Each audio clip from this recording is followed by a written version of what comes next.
Welcome, welcome, welcome. You're listening to the Ask Brien radio show on KHTS 1220 and 98.1 FM. Well, we've been doing this for over 7 years, and every week we try to bring in somebody that can either A, help business owners learn something, or sometimes we have somebody who has a great story, someone who has created a business from scratch, who is what we call a unicorn, something along those lines. Today, we have a very, very special guest. We're going to be getting to him shortly. But, everybody wants to know why. Why? The show is called Ask Brien, AskBrien, especially since my name is Peter. Why do we use Brien with an E? Because everybody knows that Brien is spelled B-R-I-A-N or B-R-Y-A-N.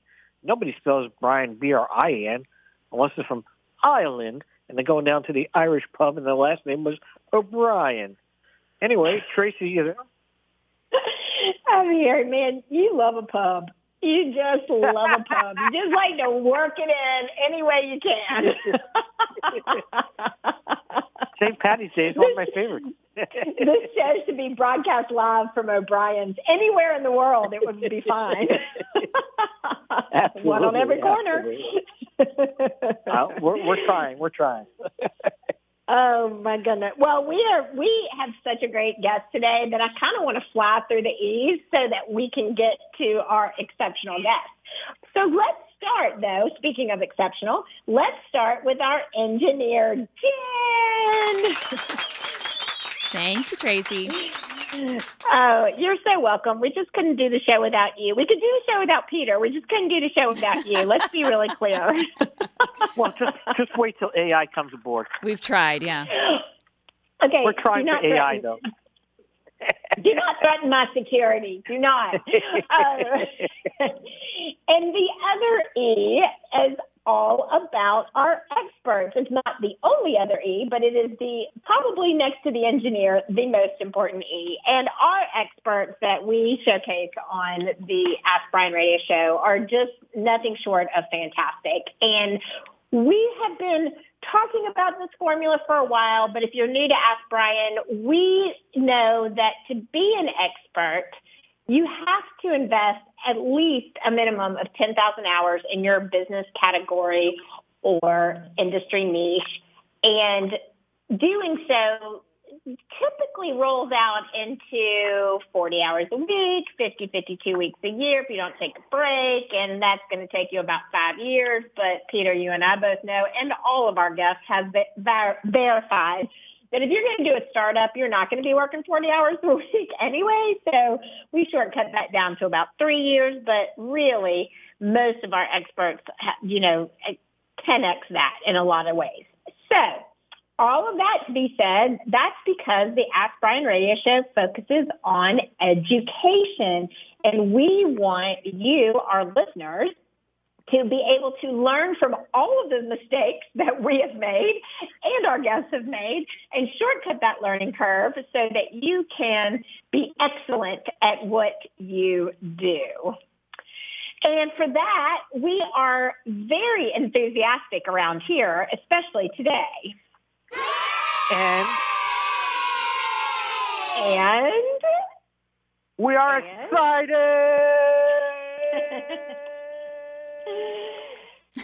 And our eardrums have been busted. So, it's nice though when he's not on the mic. It's much better. Yes, I know that there is such an E as eardrum. I just don't have any left after doing the show for so many years. Okay, so I am enthusiastic and excited about our guest, but I do also show empathy for him having to sit through all of these E's. So why don't we just talk about my favorite E and let's get on with it. If you were truly empathetic, you would have warned him about excited. I couldn't get a word in edgewise before we came on the show. I tried. Edgewise is another E. Edgewise is another E, and I've really brought out the Southern twang for that one too, by the way. I heard it in my own self. Absolutely. Well, because this is Tracy's, we will go over this. So everybody remembers the movie, and it was called Grease. and they had an emphasis on a portion of the show. It was called Grease Lightning is, what is that, Tracy? Electrifying, and so are we. Woohoo! Woo! All right. Now, if our guest hasn't said, what did I get myself into, I'm going to have to call up my publicist and get out of here. But anyway, John, are you still there? I am indeed. And you are having way too much fun. Not possible. Never possible. Never Great possible. To be here. Before we introduce you exactly what your current role is, we want to get a little bit of a background. So if you can give us a little bit of a background, we don't need to go all the way back to, when you're in kindergarten, but we would like to go over a little bit more about your business background since you started your career. Give us some ideas where you were, kind of like a resume concept of where you are and what you got to now, and then we can kind of really get into where you are. Yeah, well, first of all, thank you for having me. It's great to be here. I love how much fun you're having. I love the fact that you never met a pub crawl that you didn't like, so that's pretty cool. Never give up a good Irish pub crawl, right? Absolutely. They're small businesses, after all. Come on, these are small businesses. That's true. But it's great to be here. I'm John Kabatek. I am the California State Director of the National Federation of Independent Business. We serve as the largest and the leading small business advocacy group, not just here in California, but nationally. But before I get to that, just a quick background. I will not go back to my days as a Cub Scout, I promise. I was born. Too controversial anyway. Go ahead. Yeah, that could really get into trouble. We are born and raised in Glendale in Southern California, and went to high school and school there. USC graduate, I will say, fight on. And for those Trojans out there. And then did a couple internships in Washington, D.C. after college, including one with my congressman at the time back in the early 90s. And that kind of translated to the opportunity to get involved with a campaign for governor. Pete Wilson was running for governor in 1990, and I got involved with that and liked him, liked the people, liked the cause of hopefully a better California. Long story short, I ended up working within his administration up in Sacramento for the full 2 terms. And then in and out of the Capitol in different roles. I had a chance to serve as a lobbyist with the California Restaurant Association because I absolutely love to eat food. Worked in the Capitol in some legislative roles. And then also returned, because I'm a glutton for punishment in the state capitol, I returned to serve as Director of External Affairs with Governor Schwarzenegger for about 3 years. Which totally different governor and experience, but great. And then for a number of years years ago, I was asked to be the state director of the National Federation of Independent Business, a small business lobbying group. Had served in that role for a number of years. And then I started my own company called Kabatek Strategies about 8 years ago in 2015. And our company is largely focused on building coalitions, building the right people around issues that are important to business, small business especially. But I was asked to come back at NFIB in a role also to continue to wear the hat as the NFIB state director. So blessed to work with business, blessed to hopefully work with, have the chance to work with Main Street operators. And gosh, especially now, Lord knows they need a voice. So I'm glad that I'm able to work with NFIB, which gives them that voice. Hope I didn't put you to sleep. Not at all. So first of all, not all of our viewers are familiar what the NFIB does. So if you can go a little bit of background, obviously they have some goals and policy goals of trying to, I guess, pass legislation that helps them. Is that what they try to do? Yeah, it's really cool. We are a California-born organization, about 81 years young, by a guy who actually was a member back in 1943 with the U.S. Chamber of Commerce. And he, at the time, he's down in the South San Francisco area. He owned a little machine shop, but back at the time, he didn't feel even back then that the U.S. Chamber was always advocating for solely his small business. I mean, They are a great organization. These groups are great, but sometimes they are at a crossroads when it comes to representing an issue that could affect small business or big business. And small businesses are impacted in a very adversely different way, usually. So he started the NFIB like a small business entrepreneur. He started it as a small club in South San Francisco. Today, we have a presence in every single state capital, headquarters in Washington, D.C., and we represent small businesses' voice. We are literally, our mantra is, we are the voice of small business at the state and federal level. So, and I kind of call it the 3 C's, if you will. There are three C's that we represent small business owners in the capitals, in the state capitals, and in Washington. On the campaign, certainly making sure we advocate for more pro-small business candidates and issues. And the third is the courts. We are very fiercely involved with the courts and making sure that we are, whether it's filing an amicus brief or engaging around a particular issue at the state or local level, we have that voice, that we have a legal center that fiercely advocates. In fact, we were the legal organization that sued Obamacare when that came forth, because small business owners said, I don't know how to afford this, and NFIB, what are you going to do about it? So we're in the history books as the lead plaintiff challenging the Affordable Care Act, because at the time, and as we find many ways now, there's a lot of it that just doesn't pan out for Main Street. So what is the 3 major things that you are currently working on? It could be legislation, but it also could be something else. What are the 3 major or top goals that NFIB is currently working on? Yeah, that's a great question. Well, I'd probably say at the federal level, when you're talking about the halls of Congress, we have for a number of years been advocating for the extension of what is called the Main Street Tax Certainty Act. That's a mouthful. But what it actually has provided is the jobs and bill that was passed many years ago by Congress allowed for a 20% deduction in expenses for small business owners that are considered pass-throughs, S corporations and such. And yet that is looking to expire in 2025. There was a time limit on that.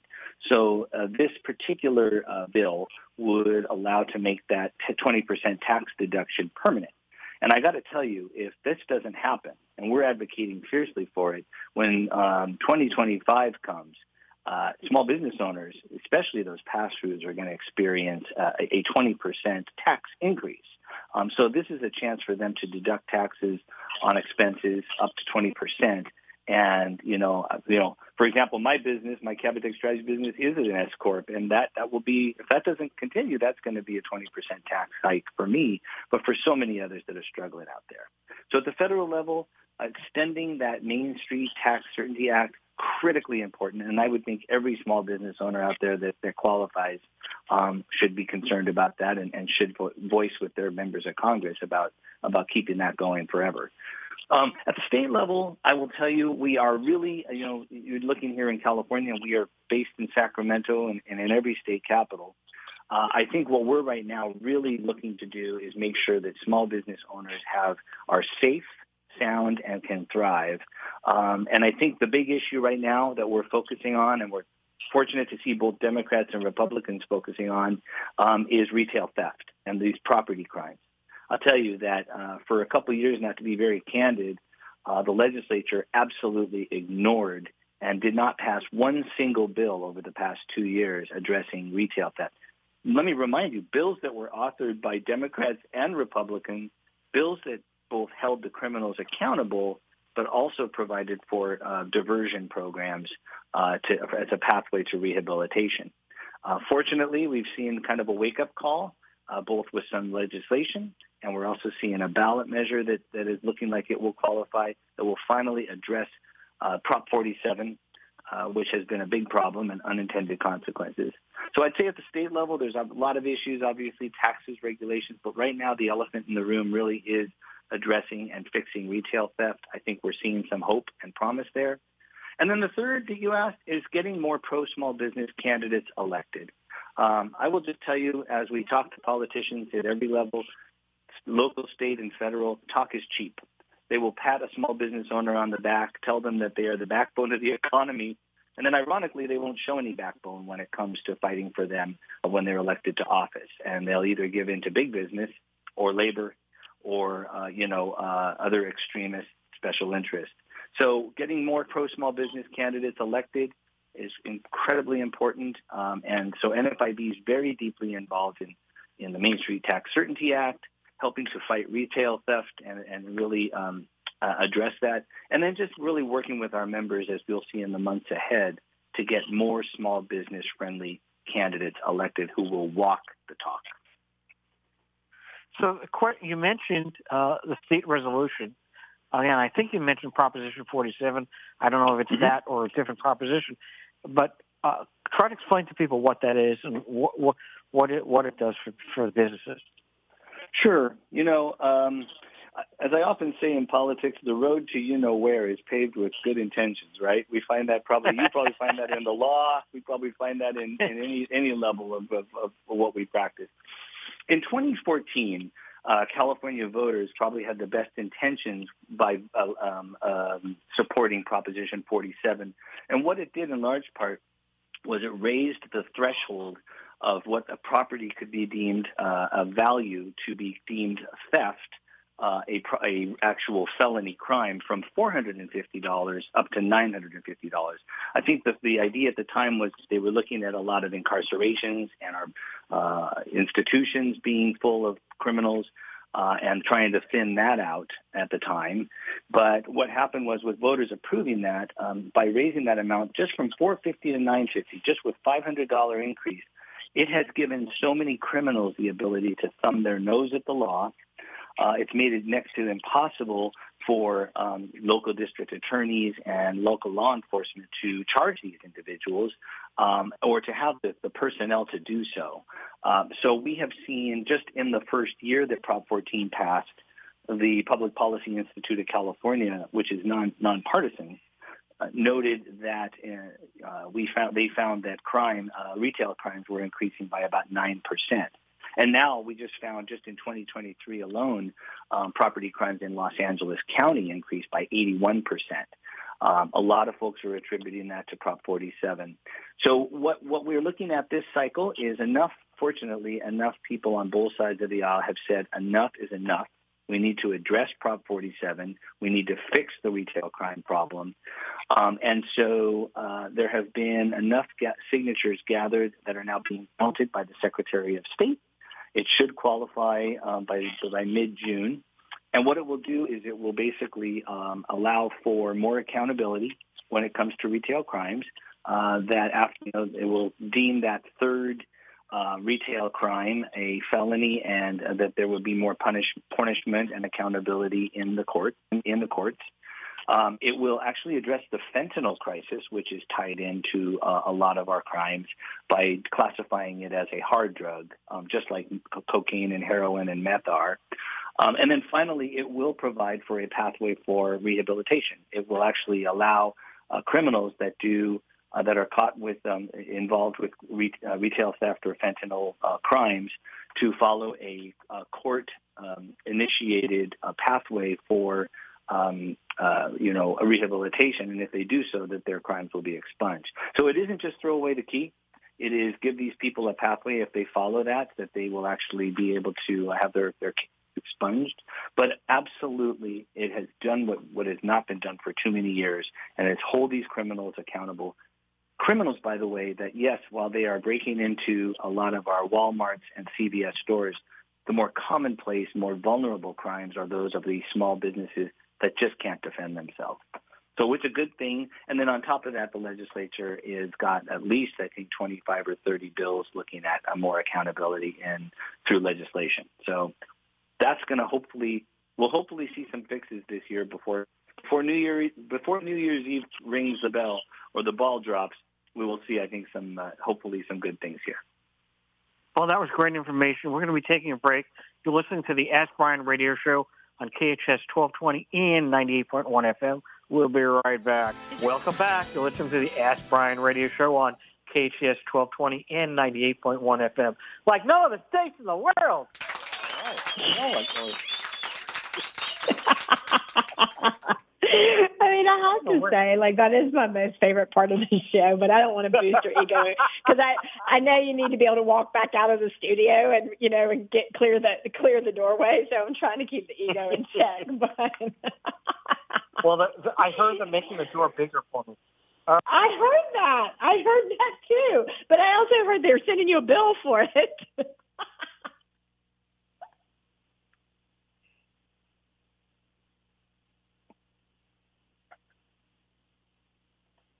Hey, Peter. Am I? Nope. I can hear you. I've got Are you, we Tracy. still live? Did we lose Peter? I think How about we did. a guess? I'm here. John's there. Okay, Okay. go. Well, we'll keep going then. I didn't mean for him to hang up on us. Oh, no. You really offended him that time, Tracy. That was it. That was the last straw. The silence was deafening. I was. He's had enough. All right. Well, I'll see if we can get Peter back here. You guys can move forward. Don't rush. We're good. But in all seriousness, you've provided us so much valuable information in the show so far. But I'd like to dig a little bit deeper into the organization and talk about how people can join, how they can be involved, what are the benefits, and just really inspire some people to get on board with those. Yeah, it's really cool. You know, I think what's great about NFIB is, again, we are that only small business organization, really the only group that really advocates for small business owners. And, of course, there's 4.1 million in California that employ upwards of 7.5 million men and women.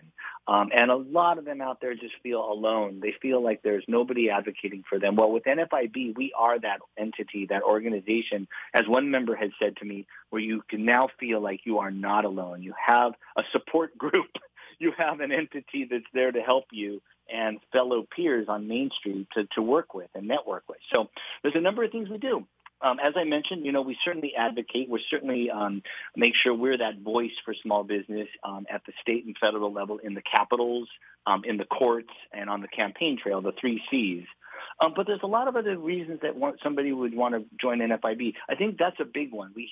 I heard from a machine shop owner in Simi Valley who said, you know what, I'm too busy running my machine shop here. I can't be in those capitals. Just make sure you're fighting for me and that I have a voice. So we're that voice for them, for sure, to make sure that they're represented right and well. But we offer networking opportunities. We do local meetings. We offer great local meetings in different regions of the state and nation. We're going to be doing in June of this year, we're going to be doing a fly-in with a lot of small business owners from around the country, including here in California, to Washington, D.C., to really take the Hill. Go meet with members of Congress, go meet with each other, and get their voices heard on Capitol Hill. And then right back here at home, we're going to be doing things to allow them to network here in Sacramento and online. So really that networking where small business owners can get to know each other, share their stories, do business with each other, which is really cool. We're finding more of them in NFIB are finding that business-to-business relationship. And then in addition to that, education. You know, small business owners who are either making cookies or working in an auto shop or on a farm, they're too busy to know and have to comply with all the heaps of paperwork. And I'm sure, you know, Tracy, you talk about a lot of the paperwork and things small business owners need to know.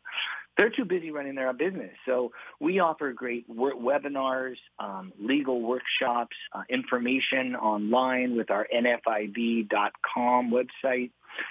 We actually recently just did one. There's a new law effective July 1st that actually is requiring every single small business owner to develop a workplace violence plan for their business, or they will be facing consequences and fines and penalties.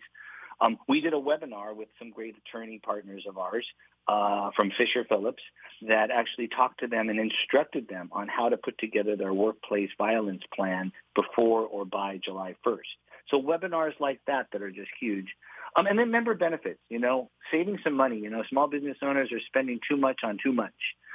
So we offer discounts at NFIB on everything from, you know, FedEx shipping to, Dell Computers and Technology, a company called Heartland that provides credit card processing, all at a reduced rate that as a member, you are getting a reduced rate and saving some bucks. And then finally, we actually survey our members. The best thing that I think we do, as I said, is we ask our members, what do you need? What do you want? Where do we need to be for you? So they have that voice. And then finally, we do what we call a small business economic trends report that we survey our members and ask them on different issues. For example, most recently, we found that inflation continues to be the number one issue hurting small business owners. 40% of our small business owners across the nation said they're having trouble filling jobs. And 26% said they're going to have to increase prices in the next month or two. But the best thing is we're that voice for them at the state and federal level. We offer incredible networking opportunities both locally and in Washington and in Sacramento. We give them great workplace education, webinars and information to make them compliant. And finally, we just give them benefits to help save them some dollars. And we're that small business voice, and they need that voice now, I think especially coming out of COVID more than ever.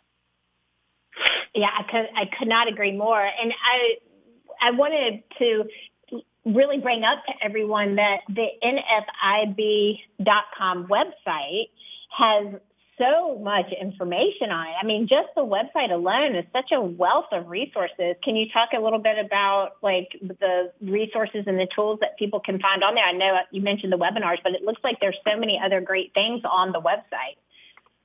Oh yeah, it's a really great website and great resources.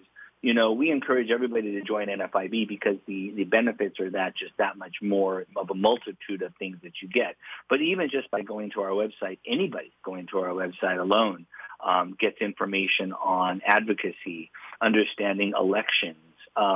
You know, there's a ton of research that's made available to members and non-members. But I think, you know, one of the cool things that I think people also need to know is we have a legal center in Washington, D.C. Again, they're not just the group, Tracy, and you guys that really just, you know, files amicus briefs or gets involved. We actually have a legal center that allows people to make phone calls and email us and ask legal questions. And we got legal experts for members to ask about how do I comply with this law or how do I deal with this issue. And, you know, if you think about what a lawyer can charge you, it can be through the roof, just legal fees alone for a small business. Big businesses can absorb those costs, but we've got a great legal team that can do a lot to help be a resource for small business owners. And then finally, like I said, we just have all kinds of great webinars and information on all kinds of issues. The national one is called The Rundown. And all kinds of issues. And then on federal legislative issues, legal issues, hiring people. And then here in California, we're doing webinars as well. So just a ton of stuff if you go to NFIB.com.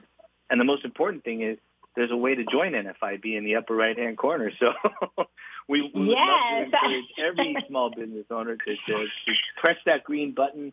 It's not cost prohibitive. A few dollars is going to save you a lot more in the long run. And most importantly, give you a home, a place, like we said, that you feel you are not alone there on Main Street. You've got a place to go. Yeah, I love that. Well, we're going to take a break for our sponsor, and it sounds like Peter is back in the building. Hey. I never left. I heard every word you said. So now I talk behind my back. All right, so. Well, I just thought that I had pushed the envelope 1 centimeter too far, and you were like, I'm out of here. And especially since envelope is another E. All right, so you listen to the Ask Brien radio show on KHTS 1220 and 98.1 FM, but we could not do this show without our sponsor, Legal Steps. LegalSteps.com. It's spelled with the Z, by the way. LegalStepz.com. So the courses are super affordable. They're all under $150. You're not going to break the bank in terms of trying to get ahead. You want to start your own small business. You don't know where to begin. LegalSteps.com is the place to begin. And again, you can do it affordably. under $150. So those courses that they offer are, you can register for a trademark, you can learn how to form an S corporation, form an LLC. I took the S corporation course, and it took me less than 2 hours. You can work at your own pace, which I think is huge. That might be my favorite selling point about legalsteps.com, is that you don't have to worry about, well, I have to be online for this course at a certain time, or I have to be in this classroom at a certain time. You can work at your own pace. Obviously, everybody's busy. You have a family, you have a job, you have things that you have to take care of, and you don't have time to stop down.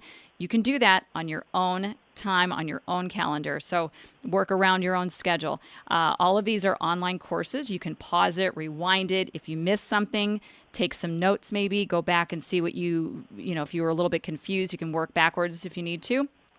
The other thing that I love is the fact that you can see what the expert is looking at. You can see their screen on top of your screen, so you know that you're answering the questions the right way. Because I don't know, if you're like me, I would be a little bit hesitant making sure that I answered everything correctly, especially with legal documents. You want to make sure that you've crossed your T's, dotted your I's. So you can see what they're looking at. You know that you're in the right spot. Again, all these online courses, very affordable and very quick. Under 2 hours, you're in and out. All courses are reviewed by an attorney. So if you do get stuck and you think, you know what, I don't think I can finish it, they'll just do it for you. These experts have over 30 years experience, and they are there to help you. Go to legalsteps.com, legalstepz, that's with a Z.com. Well, thank you very much, Jen. Yeah. And we're going to go right back to the radio show. You're listening to the Ask Brien radio show on KHTS 1220 and 98.1 FM. Tracy, you said there were more questions you wanted to ask John, and go ahead. Yeah, so I have one more specific question around the NFIB that I'm hoping you can answer, and that's around how do you do you have alliances with other industry trade organizations? Like, for example, I'm the co-founder of the Podcast Professionals Association, where we serve podcast service professionals that are helping work with podcasters and get podcasts out into the world. But the association is the industry trade organization for podcast service professionals. So they're all typically entrepreneurs, freelancers, owning their own business or side business. So I'm curious, do you align with other industry type trade organizations in a partnership way or information resource sharing way? How does that work? Very good question. And the answer is a resounding yes. In fact, we realize out there in this world, especially with what we deal with, what small business owners deal with, that we need to be binding together as business groups. So we have, I remember talking to a gentleman in Northern California, a member of ours who was facing taxes, regulations, lawsuits. And I looked at him and I said to him, sir, with everything you've been facing, it must be like swimming upstream. And he grabbed me by the arm and he said, son, swimming upstream in peanut butter. And I said, okay. I said, I see that visual. I see that visual. But it is true. It's a classic example of, I think, what small business owners are facing. It's a very difficult swim upstream. So we do. We have a great chance here in California and nationally. We work with other groups, collaborate with other groups, including chambers, including other groups. A lot of our partners tend to be really good, a lot of the ethnic chambers and other organizations, the California Hispanic Chambers of Commerce, the California Asian Chamber of Commerce, in Southern California, Los Angeles County Business Federation, great organization, and the Los Angeles Area Chamber. We have the Valley Industry Association over there in the Santa Clarita Valley and others. We build great alliances because we realize we need to be bound together. But what makes NFB very unique is that we are that one organization that really does speak for the small and independent business owners. But we also realize every job creator out there needs to bind together because when we're facing that big, upstream peanut butter swim of labor unions that have flexed muscle for too long, extremists on the environmental side, not ones that want to do things for justice and for the right, but have taken it so over the top, that small business owners get left out in the cold. And so we as job creators are uniting much more together with ethnic groups, ethnic business chambers, smaller chambers locally, and then statewide and national groups. We realize we can't and we shouldn't fight this alone, and we need to get our voices out there as a united front, even though we may be different at times. I'm really enthusiastic and really applauding all of the effort and passion that you are putting into this organization. And it clearly comes from a place of yourself being a passionate entrepreneur. We only have about 60 seconds before the break, but I guess I would say just a quick question. What is your favorite thing about being an entrepreneur and supporting entrepreneurs?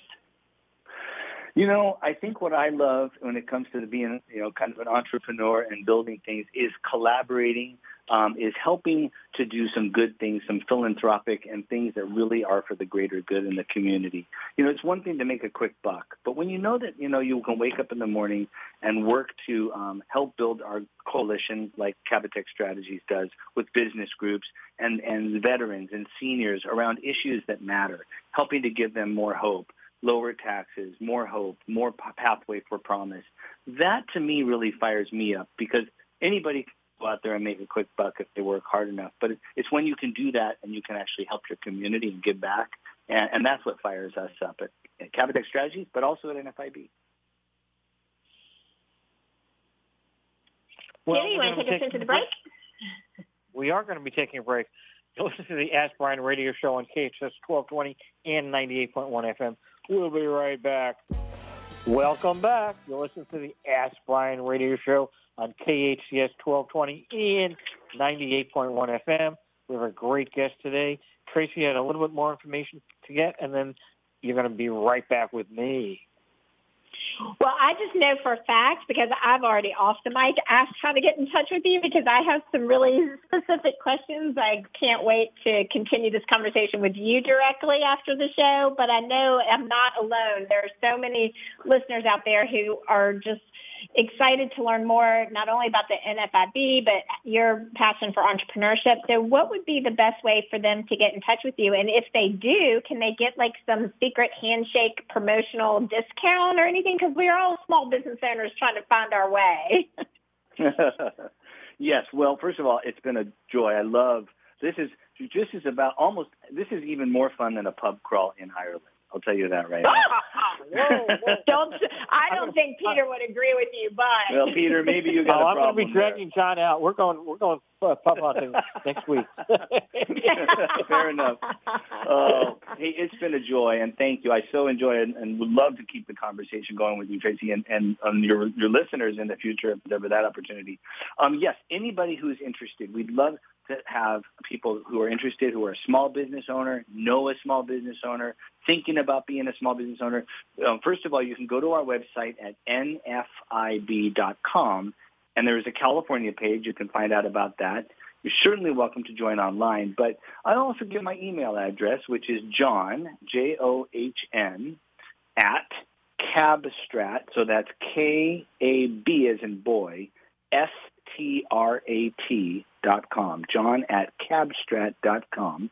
And any listeners that email me directly, I'll see to it that we put you in touch with one of our great field sales representatives and work to make sure we get you in at a very, very good introductory rate for sure. But contact me directly, reference this show, and we'll make sure that we can get you on board as a small business owner. Because you're right, Tracy, people have very few small business dollars these days, but we want to make sure that those matter. So send me an email. We'll make sure we get you involved. But most importantly, like somebody said, the more we are a big small business organization, the more we can be effective.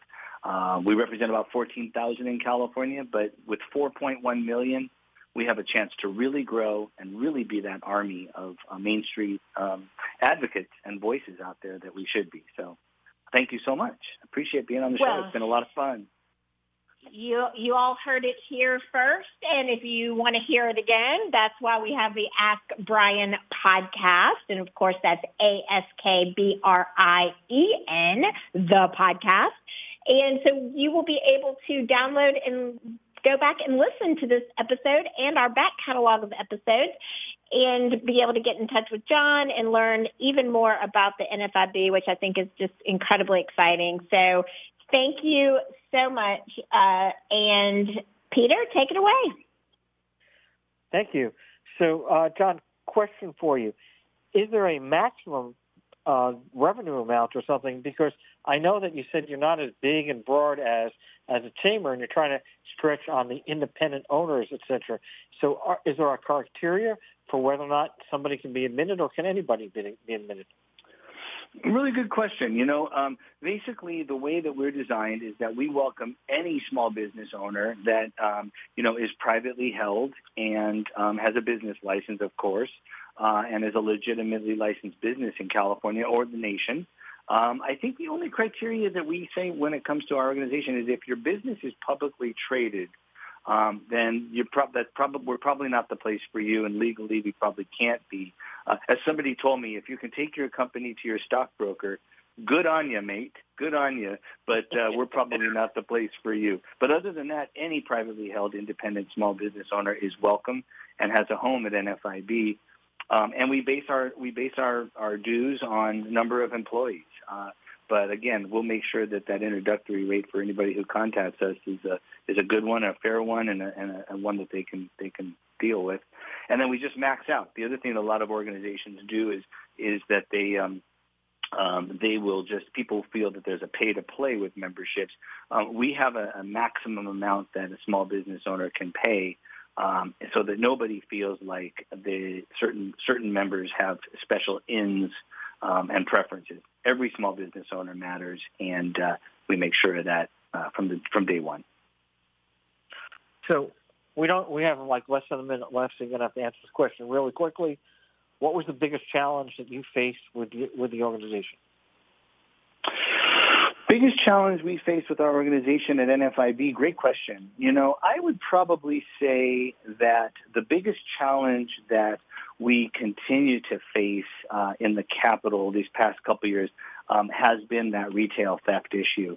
I think because we have been getting so many calls from small business owners that have felt victimized, have felt that, these criminals, these shoplifters come in, they take their items, they thumb their nose at them, they thumb their nose at the law, and there's not a lot of law enforcement on the streets because we need them to be more funded and supported out there. They are wonderful, but I think they feel that they're sitting ducks quite often. And we've been pleading with the legislature for the past 2 years to please do something about it. And for 2 years in a row, not one bill passed out of committee. And so all the while, we felt these small business owners were sitting ducks.